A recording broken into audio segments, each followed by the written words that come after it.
Good evening and welcome on the day 2 of the celebration of International Bear Day. Thank you so much to all the viewers for yesterday's viewing.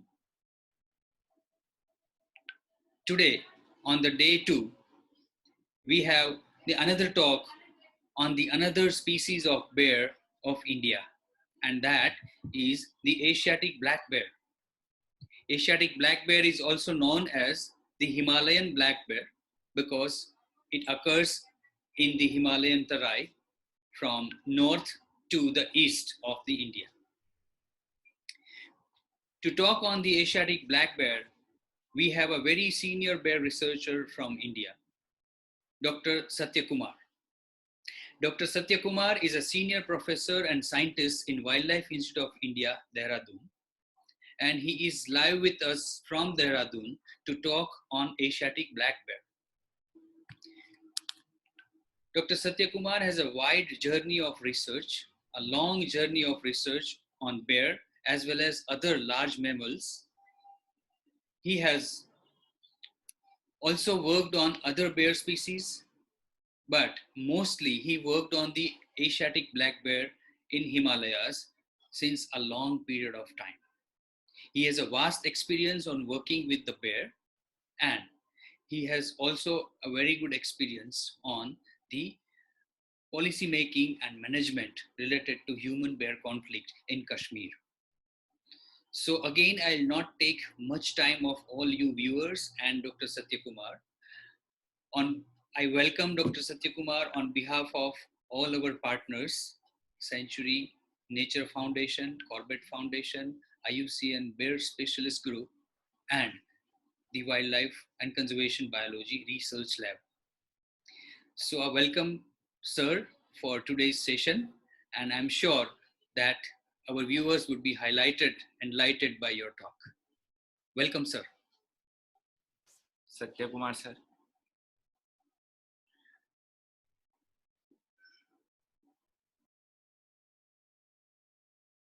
Okay.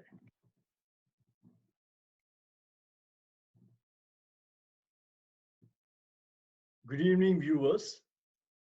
I'm here to talk to you today about Asiatic black bears in India. Asiatic black bears are the second largest bears in India. My talk is going to be in this way.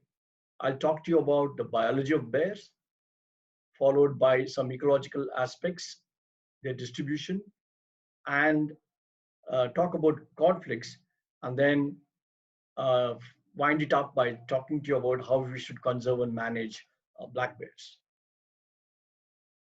The Asiatic black bear is scientifically known as Ursus tibetanus. It is a black bear which is medium sized, and the ears of the black bear are very much rounded when compared to other bear species. Their nozzle is very grayish, and they have a characteristic V mark in their chest. The coat color varies, and you may also get coat colors in dark brownish also. And bears are really huge in Kashmir and Himachal Pradesh or in the Himalayan region, and it can be very medium-sized or thinner-sized when you go and see them in Northeast India, particularly in some of the Northeast Indian states. I'll come and tell you about how it is so in the process of my talk. Bears stand about 1.3 meters to 1.9 meters in length, and the males weigh about 100 to 200 kgs, the female 50 to 125 kgs, and when they stand up on their hind legs, they can be as tall or even taller than a normal human being. And that is their only way of trying to confront any other animal or human which is bigger than their size when they have to charge or threaten them. Bears females mature around 3 to 4 years. Mating happens during summer and early autumn. The young ones are born between December and March, depending upon when the mating had taken place. In some parts of the world, black bears mate as early as uh, even September. Sometimes in some other places, the mating can go as even as October, November. However, the gestation period is about 6 or 5 months. So they would be uh, females when they're hibernating. They would have their young ones during peak winter, that is, say, December or January. And then when they come out, emerge out of dens in spring, they'll have their young ones. In this picture here, you can see a female that is followed by two cubs. The mating with multiple partners, but the fertilized eggs get implanted only just before they go in for hibernation. Bear signs often. We don't generally in Indian forests. When you walk in the forest, that one might see of a black bear. Most significant is their tracks. Tracks of black bear are very unique in the sense that they are very similar to humans. As you see in the picture here, the hind footprints are as like humans, and if you see it's like this. The hind feet are almost like humans, and the forefeet are like this, about half of it. So you may get superimposition of the forelimb tracks or by the hind limb. And so sometimes you may see this, sometimes you may get both also. They dig a lot and feed on insects, so you might get tracks in wet soil like this, or when they walk on snow, you might get tracks. But if they're fresh, you will be able to see them very clearly. But if you go and see a bear track on snow after 1 or 2 or 3 days, it would have got enlarged because of wind and sun. The other interesting sign or track that you would see is signs of bears is that the claw marks on trees, like you see here. Bears leave very nice claw marks on trees that they would have climbed. So you can make uh, a distinction between whether it was a black bear, or sometimes there are tigers also might do it, leopards also might do it. And in some areas, both black bears and sun bears are also there.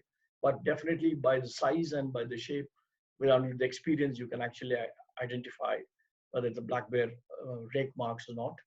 And bears leave scats, which are very huge, and nobody can mistake them in the field. They contain numerous seeds and sometimes insects. And most interestingly is their feeding signs, where bear will sit in a tree where they're feeding and keep breaking branches, and you'll find like they have made a feeding platform. And those branches which have been broken would have dried up, and that kind of platforms are very easy to find in the field.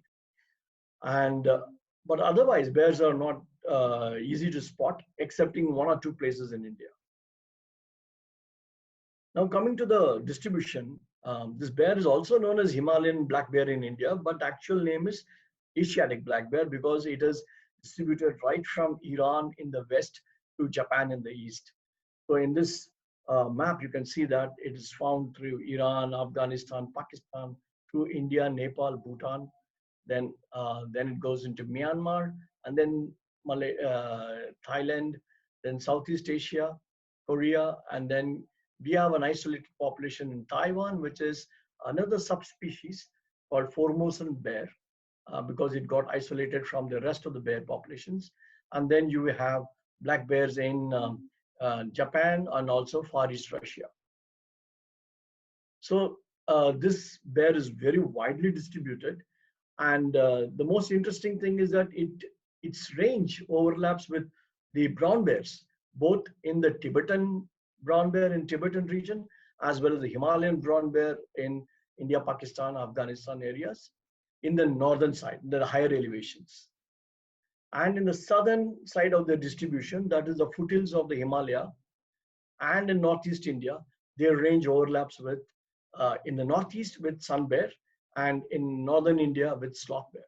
So this is one bear species which is interestingly connected with the other 3 bear species in India: brown bear in the north, sun bear in the northeast, and sloth bear in the north, as well as some parts in east.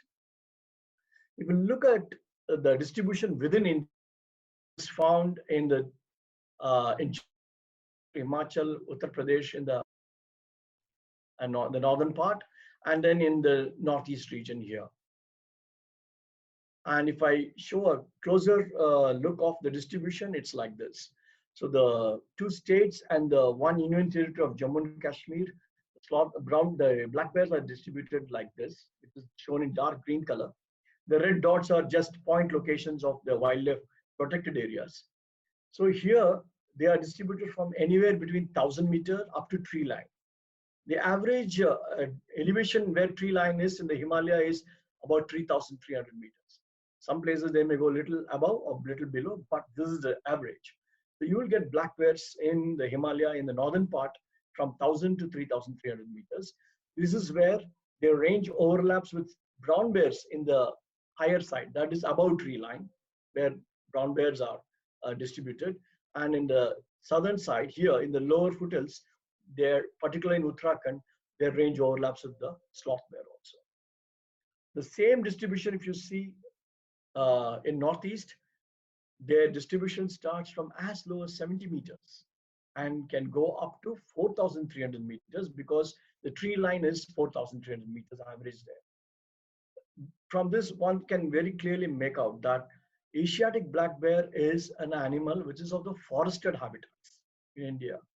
They don't occupy open areas, degraded areas and all. They are typical forest animals.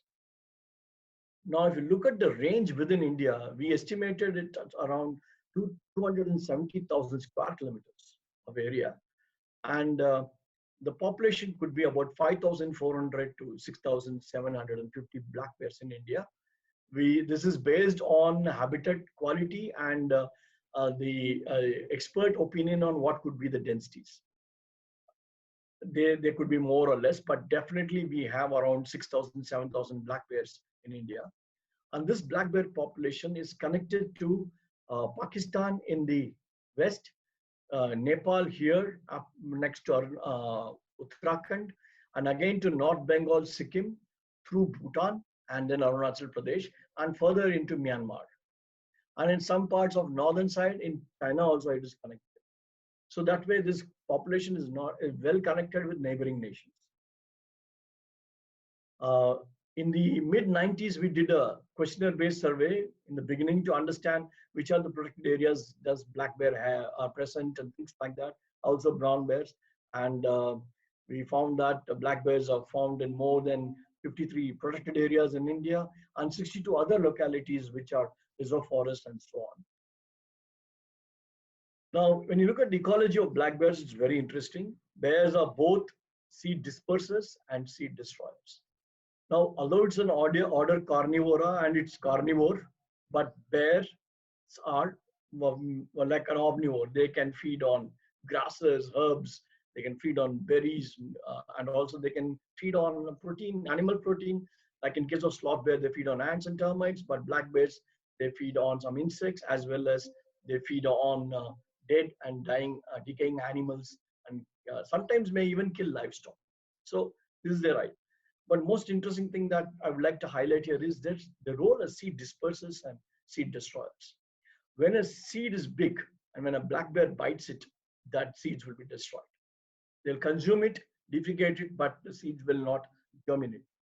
But if they are dispersing seeds that would be of very small size, which just swallowed, it goes through the gut, and bears move so long distances that they defecate in various parts of the forest and they germinate. That's why they play a major role. I'll illustrate this with a very small example, which my colleague, Dr. Shyam Vishwanath, and myself did it out of curiosity. We collected a few scats, and my colleague was working on seed banks in a Forest Research Institute. So we collected a particular plant seed called Simplacos teifolia. It's a shrub, and the seeds are just 2 millimeters. And we found scats with lots of seeds. So we did an experiment where we collected seeds from the plant, left it in the forest there, left it in the nursery, took it to the Forest Research Institute germinator, and also did the same thing for the seeds that we got from the scats, left some in the forest, left some in the nursery, and left some in the nurseries in the germinators of the FRA laboratory. And we got very interesting findings. If you see this graph, the berries that were eaten by black bears, they germinated and survived much better when compared to the berries that were just left in the forest, in the wild, or even in the nurseries. Now, the take-home message that I'd like to share here is that a berry which is so small, when it's consumed, the seed coat is not damaged. It just the only the pulp is taken off, and it is deposited in far away place in the forest. But on the other hand, if the berries are left in the forest, there is a chance of insect attacks. So the seed coat is damaged, and then those berries don't germinate very easily. This is just one small experiment, and I'm sure many people can do such experiments to find out what is the role of bears in dispersing seeds in the forest. So coming to the major issue in India today is conflicts. We have the conflicts with all three bears, uh, and to a little extent on the sun bear also. But the black bears conflicts are very, very predominant in the country, just because that they are very much attracted towards food that humans are growing, or the waste that we are throwing, or the landscape that we are modifying. This is a picture from Kashmir where a bear is inside a village. It has already been darted by the wildlife department, but by the time it was captured, it had mauled several people. Now, when you look at conflicts, there are three kinds, as I said earlier. They can damage crops, both agriculture and horticulture. They also kill livestock, as I said, for meat, for protein, and occasionally they attack humans. In a place like Jammu and Kashmir, attacks are very high, followed by Himachal and then Uttarakhand. That's because the densities are higher, and the interaction between humans and bears are very, very high in those areas. If you look at why black bears are in conflicts, as I said earlier, it's largely because of land use changes that have happened in the area. Forest areas have been lost.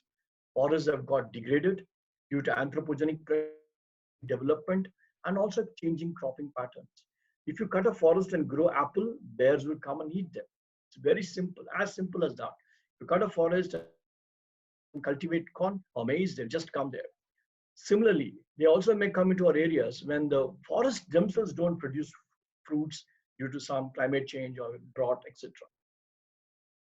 I'll give you an example from Kashmir again. In this picture, you see the picture is taken from the border of a park called Dachigam National Park, very close to Srinagar city. And you can see apple and cherry orchards here, very close to the park, degraded habitats, and the city of Srinagar with a lot of agricultural lands. Now, for a bear, when it stands near the park boundary, it sees food, food, food everywhere, whether it's cherry or apple or maize or paddy, everything is there. So the animal would obviously not bother about our administrative boundaries like a national park, but it will simply go and use the landscape. And please remember, much of the landscape of Kashmir Valley has been transformed by people who started cultivating apples and cherry here. So look at this map. I'll orient you a little bit. This is Dal Lake, and this is Dachigam National Park, surrounded by many conservation reserves, Konmo, Kru, then Ovara Adu Wildlife Sanctuary. So this is the Srinagar, Kashmir, Srinagar part of Kashmir Valley. And all the dots you are seeing here are all conflicts, either crop damage, attacks on people, or attacks on livestock and killing and all. It's not confined to one particular area. It's spread throughout. It's not just because of one national park and things like that. They're everywhere. And when we looked at attacks on humans, it occurred predominantly in the crepuscular time periods. It is very at dawn and at dusk, when people are going to work or returning from work. And the attack has always been largely in crop fields or horticulture fields and in summer. So we know the season of the attack, the place of attack, and the time of attack that's happening. And we also looked at how attacks happen when it comes to the distance from a forest or a protected area. So if we look at this graph here, bears come to human habitations as early as June, whereas in this south division, this is central division of Kashmir, this is south division, here they don't come. So we were wondering, these divisions are not very far, but why this pattern? Then we realized that these guys, the farmers here in Central Division, they thought cherry is more economically gainful. So they removed some of their apple orchards and planted cherry. Cherry starts getting ready by June, and bears were attracted to come to the villages in June itself. Whereas these farmers were not growing cherry, they were growing only apples. So bears came only during August, September, and so on. And for a large animal like black bear, distance will not matter. Although in general, if your village is located close to a park, then conflicts are pretty high. And so it generally diminishes as distance from the park boundary increases or from a forest increases.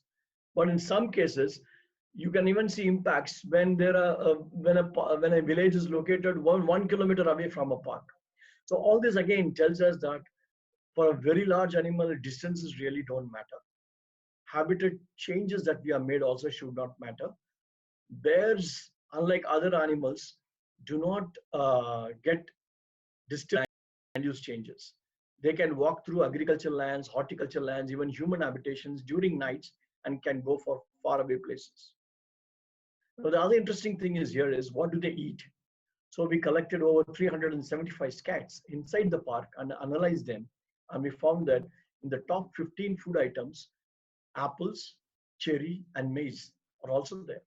So although they are feeding on the wild fruits in the park, they are also going out regularly to feed on human grown crops.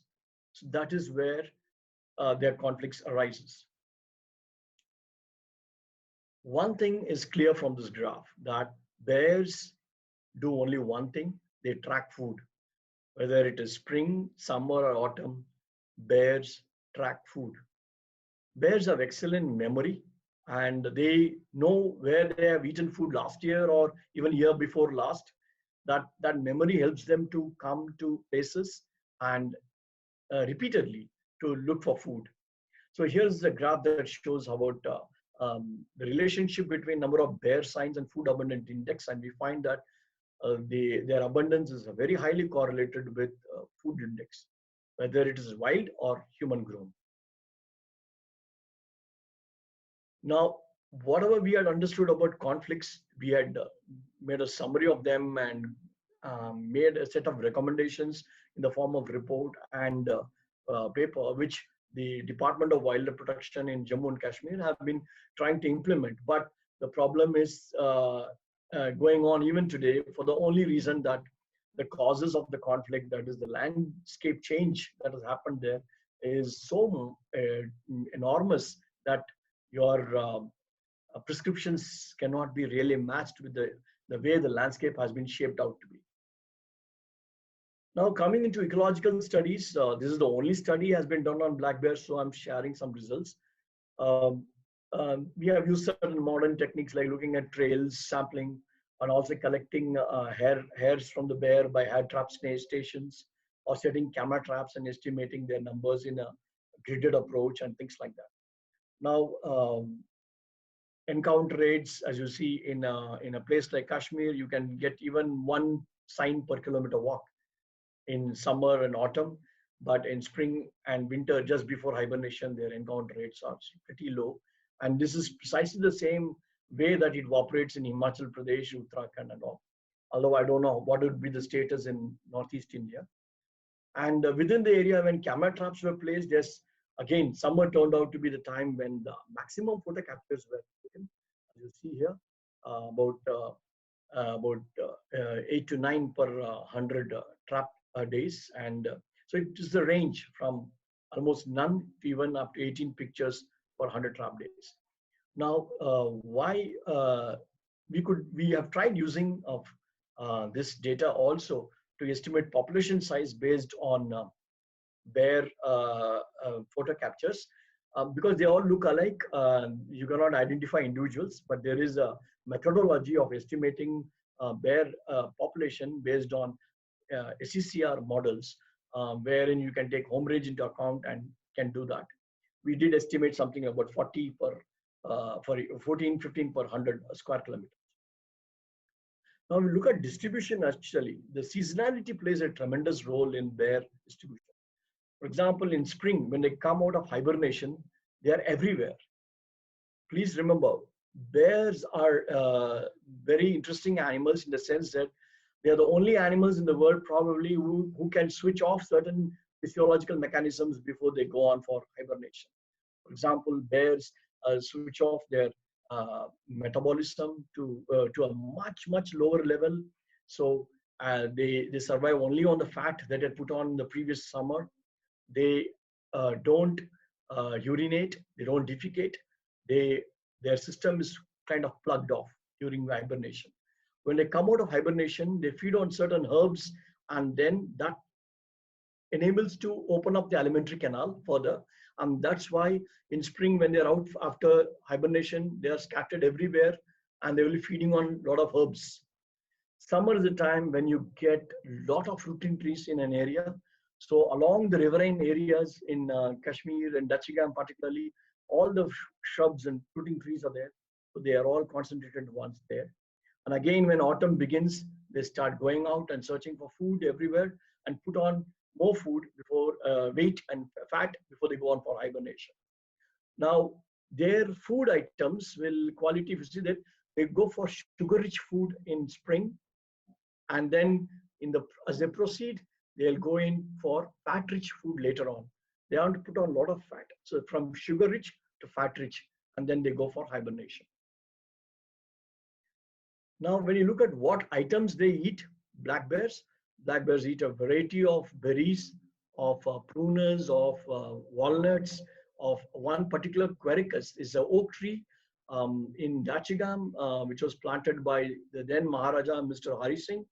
Then some Morris species, some Rosa, and also some berberries. And here is a picture of a bear scavenging a hungul, a dead animal, and so on. So the food that they eat is largely fruits and some grasses, herbs, and some animal protein. But to understand bears, you need to follow them. But following bears are very difficult. They are nocturnal in most parts of our area, as well as they are crepuscular in some areas. And nobody would like to have a very close encounter with bears, any of the bears for that matter. So observing or following bears are not easy. So we used telemetry, GPS telemetry, and we fitted bears with satellite collars. And bears can be captured using barrel traps, like you can see here. With a bait, they get extremely attracted towards honey. So you can easily get them into the traps, then chemically immobilize them and fit them with collars.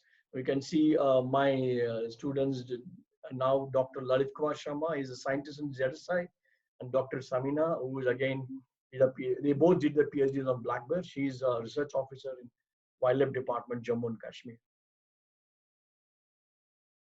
Whenever we capture an animal, of course, once you're immobilized, you do all the standard measurements like body weights and take blood sample and fit them with collars. No, we fitted them with collars which were programmed to store their locations every 5th hour on a rollover basis.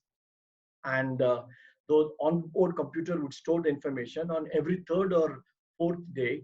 The collar would send this information to the satellite that is passing over the study area. So we had an uplink of the data to the satellite, which we can download. Now this technology is widely used in all over the world and in India also, and it's an excellent tool to track animals. So we did 7 bears like that to collar and pack them. And because the normal VHF collar is also inbuilt there, you can do conventional tracking and learn about ecology of the animal also. Now coming to the home ranges of these animals, they were very interesting because you had very varying home ranges. So this again is the same area you can see, and this water body is the Dal Lake. Now the bears were moving everywhere, and these are some of the ranges for males. It ranged from something like 27 to 38, 40 kilometers. Please remember, this is an area where resources were abundant. So they don't need to really move much. They were happy with all the resources in the area, both wild as well as man grown. And so they had about 40 or 27, 28 kilometers square males. On the other hand, females were even smaller. They were about 20, 25, 23 square kilometers average home range. Some of the females with cubs, they never went outside the park. They were only inside the forested areas of the park because for a female to go outside with cubs is not a very good sign to get involved with interaction with people. So this is a map showing all the ranges of animals you can see here. With one male, you can see it has gone up to about 150 square kilometers range. There's another male that went about 100 square kilometers. And that one female, which is said with two cubs, and find herself within this small range inside the park of only 10 or 9 square kilometers. And there are other females which used areas outside as well as inside the park. So you have an interesting situation here. It's again, as per what we already know, males tend to have larger home ranges than females. And these are the locations. And once you look at the composite home ranges of all these 7, 8 animals, it's like this. All the greens are wild areas, and the red and yellow is all human habitations and agriculture areas. Now we can see that more than 50% of their composite home range is all man-made habitats and agricultural lands or horticultural lands. So they are seeing this as one landscape of full of food in the forest, food in the farmlands. So bears are moving out everywhere, and that's why they're getting into conflicts with people everywhere. In fact, there is a joke that in Kashmir, bears actually like humans or love humans because they're growing all lovely food for them that they can actually see humans as a source of food there. Even the apples that are thrown out, discarded apples attract bears. That's the point there. So if you look at home range of bears, that they have very little movement during hibernation or just there may be some movement, very little movement. They come out of hibernation and their range increases as the season progresses. And in midsummer, maximum range you can see of animals, and it reduces by autumn. And then by hibernation, they get into dens by December. Now, this is happening every year, and there is no doubt about it, and particularly males range much more. Now, the other interesting thing is about denning. Before we began the study, we were not having ideas about which could be potential dens. Every rock, every cave looked at like a den, but here these are some of the pictures which we would actually identify after the collared bears went and hibernated in there. So here's one den here with the collared bear moving there. Now, when the animals were inside the den, of course, your collars will not emit signals, so you know how many days they were inside the den. Again, we get signals. So here we got an average of 63 days only. Now, some animals, if you see 40 days only, and some animals up to even 83 days. So you're looking at an average of 63 days is over 2 months. In the past, when snowfall was very good, animals used to go on for hibernation for about 4 months also. But today, all over the Himalaya, because of climate change, probably, the snowfalls are reducing and snow levels are also very less. So the animals don't hibernate very much. As I said earlier, the bears in Kashmir and Himachal are huge because they eat on a lot of fat, put on weight, and go in for hibernation. But hibernation is not necessary for bears in Eastern Himalaya, or sorry, I'm talking about Northeast India. Bears in Sikkim would hibernate, but bears in Mizoram or Meghalaya who don't need to hibernate because there is no snow. There is no limitation for them to hibernate, and food is available throughout the year for them. So they don't hibernate. So we have bears in Tripura or in Meghalaya, Mizoram, not hibernating. But in Himalaya, they will definitely hibernate. Now coming to the design of getting a sample.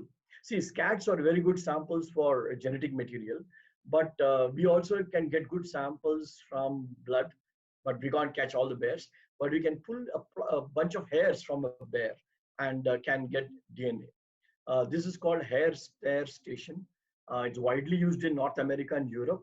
You put 2 or 3 strands of barbed wire and keep a bait here. Reward the animal with the bait or don't reward. If you don't want to reward, then you hang the bait from the tree, which is not reachable to the bear. It will come there because of the smell, but it won't get the bait. But if you keep a small earthen plate with some honey, they will definitely come. But they'll get rewarded also that way. But even if you put rotten meat or something, they'll definitely come. That's there. So it's up to you whether you want to reward. If you put a camera trap there, you'll know the animals are coming and going. So whenever they come in and go out without getting any injury, because they have got a very thick subcutaneous fat, they'll leave a bunch of hair in the barbed wire. So if you can collect this hair, which will have intact root hair, you can extract DNA and do your work. One of my students, Dr. Mukesh, who is again a scientist in ZSI today, he did analysis of the samples that we got of collared bears, as well as animals that were caught during captured in conflict and put back into the wild, and also from the hair snare stations like this. Whenever we caught, the department caught animals from outside and let them inside the park, we put a tag here. And just to keep a track on them, although tags don't really work for bears, they have hands like us, they can pull it off.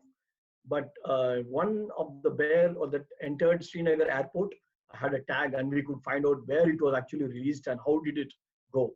We knew about a movement path through the night for this bear just because of an ear tag. We didn't even call it. Now, the genetic studies we did, we got a very interesting thing that the density was something like 16 bears per 100 square kilometers.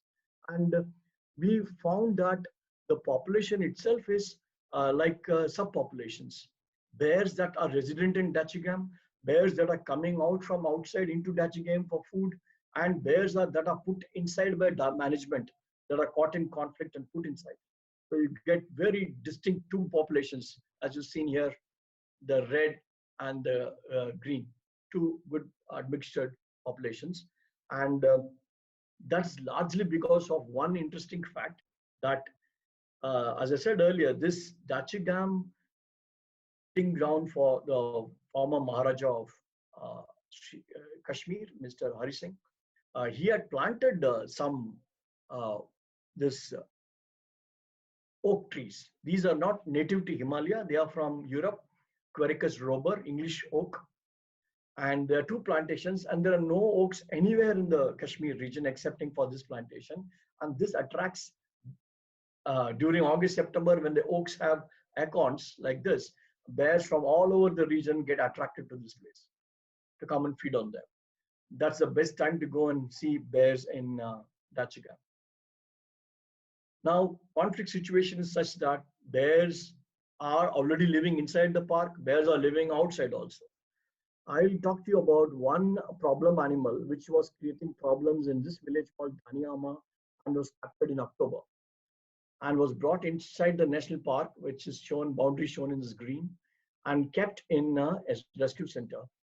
And it was left out in December, mid-December, and was fitted to the collar, and we found that the animal walked out of the park, and after a period of 54 days of walking, it went back exactly to the same place and was creating conflicts, and more conflicts this side.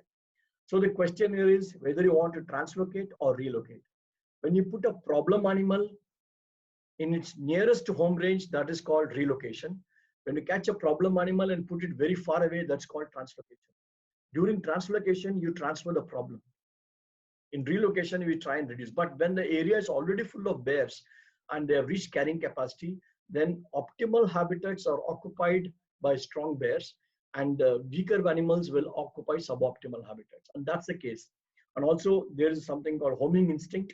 So the animal, when you leave it out, they go exactly the same place. This also, we had talked about how animals that are being caught and being released inside Dachigam everywhere. Wherever they were caught, they were putting inside Dachigam. That's how there are two subpopulations there, and how translocation itself is problematic in case of that area. That also adds on to the fact that there's those oak plantations are only inside the park. Now, the last bit about ecology I want to talk to you is about movement. Movement ecology is something very interesting. An animal can move the way it wants depending on how the resources are. Because we had collared animals, we could look at the tortuosity or circuitousness in their path. So if you look at this top graph, it is the movement of a bear in spring. The average distance they moved is about 6 kilometers per day. In summer, it's about 8 kilometers. And in autumn, about 13 kilometers. And winter, about just 4 kilometers before hibernation. Now, why this is happening is that in spring and summer, you see that the animals move in circles or move only in within a small cluster. They don't move much. That's because resources are clumped and abundant. But when resources become scarce, they move longer distances. Like you see, there are more linear movements that you can see. That's why they move longer distances in search of food. Now we come to conflicts. There are conflicts all over the bear distribution area. For example, in Great Himalayan National Park in Himachal Pradesh, black bears and brown bears accounted for about 26% of livestock depredation. And in the year 2009, just in 3 months, September to March, over 3,000 cases of crop depredation, 75 large-scale changes in habitat in the last 50 years have led to differences in cropping patterns and have attracted bears into conflicts. Coming back to the Sikkim case study, this is a map showing the locations of those conflicts that happened.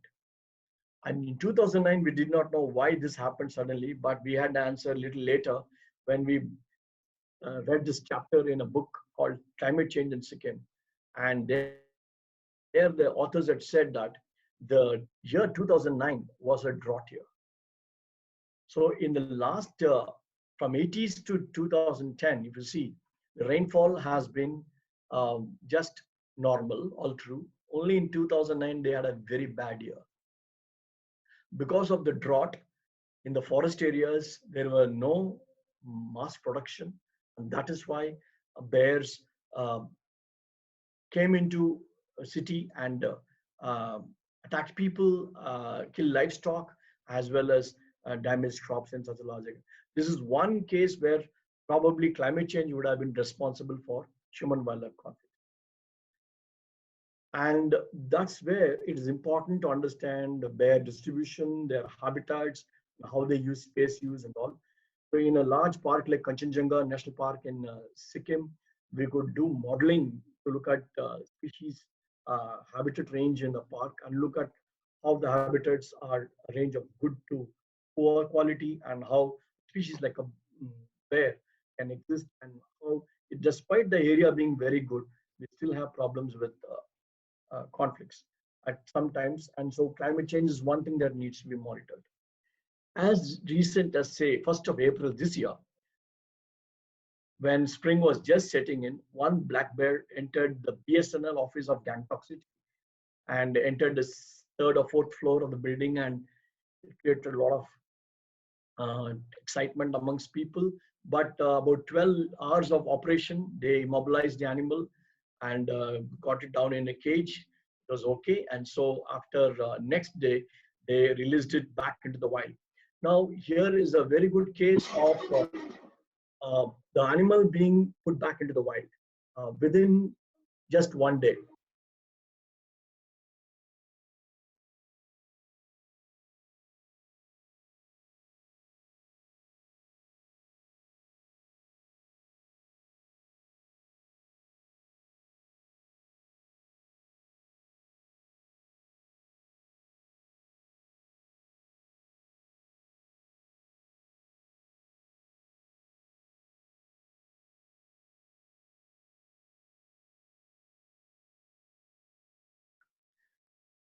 But you see that there's still a lot of snow, and the bear could have actually hibernated, but it came out because probably it was in a place where it was disturbed or it did not have enough food, so it came out.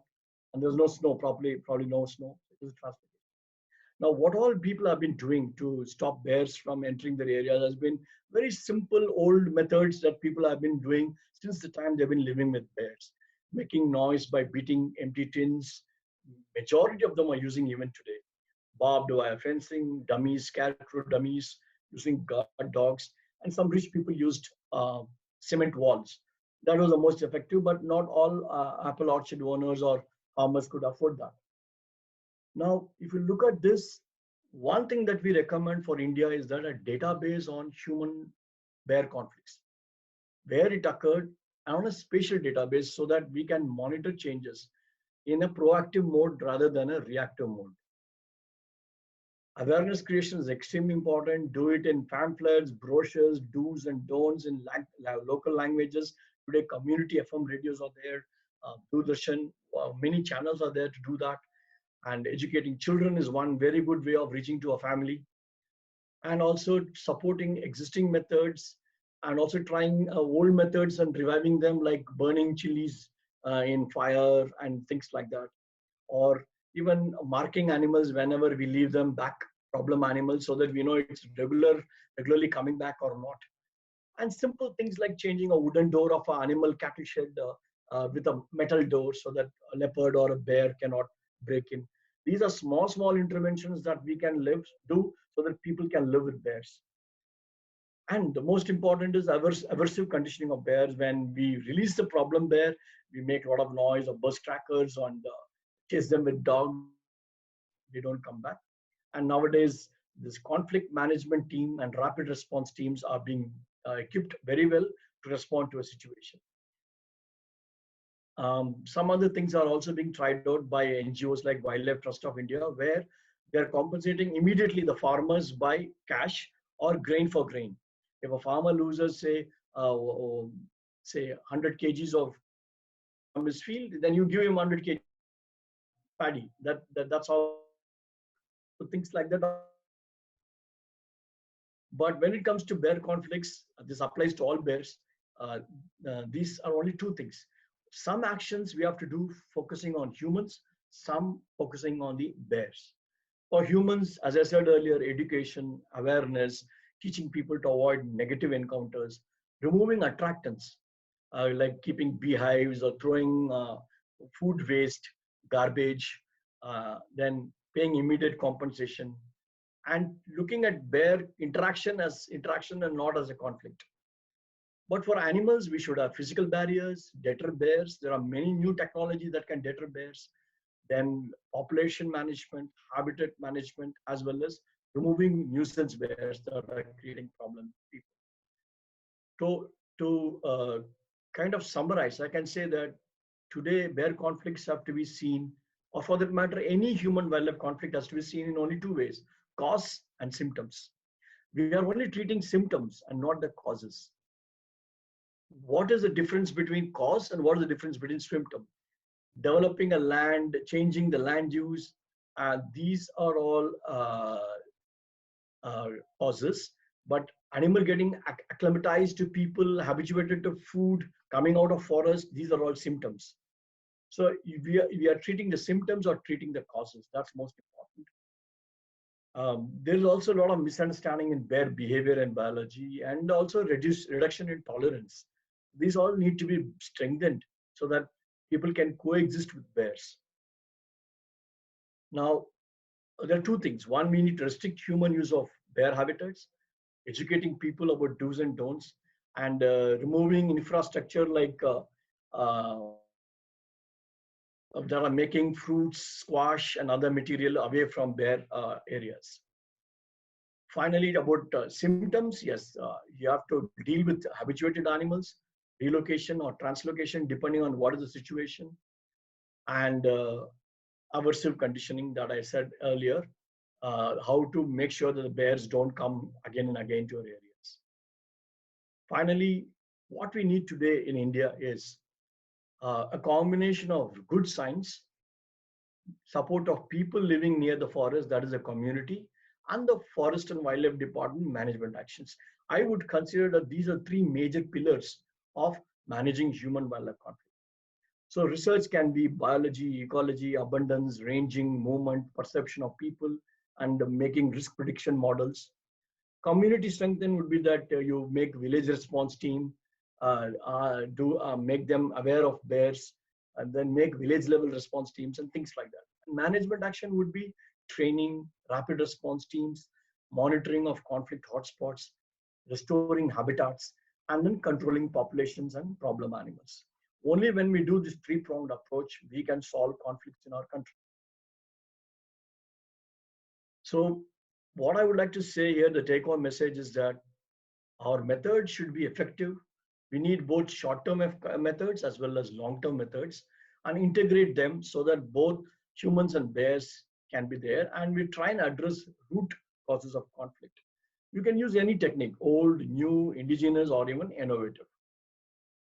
And Government of India and various state forest departments have been actively involved in trying to do this. So we have a national bear conservation action plan. Some of the states have their own state conservation action plan. Many bear biologists are there in our country today who are doing research on bears and trying to understand conflicts in particular. That's a major issue in India today. And hopefully, I think if we all work together, I think we should be able to solve bear conflicts and conserve bears. So I would say bear problems are easier to prevent than solve. So as young students and researchers, I would request all of you to uh, be champions in your own field of trying to support bear conservation, either by being actively involved in bear research or become managers in future, or in whatever field you are, you can always support conservation. Thank you very much, and thank you for listening. Thank you. Thank you very much, sir. It was really informative talk, How and much time did it take?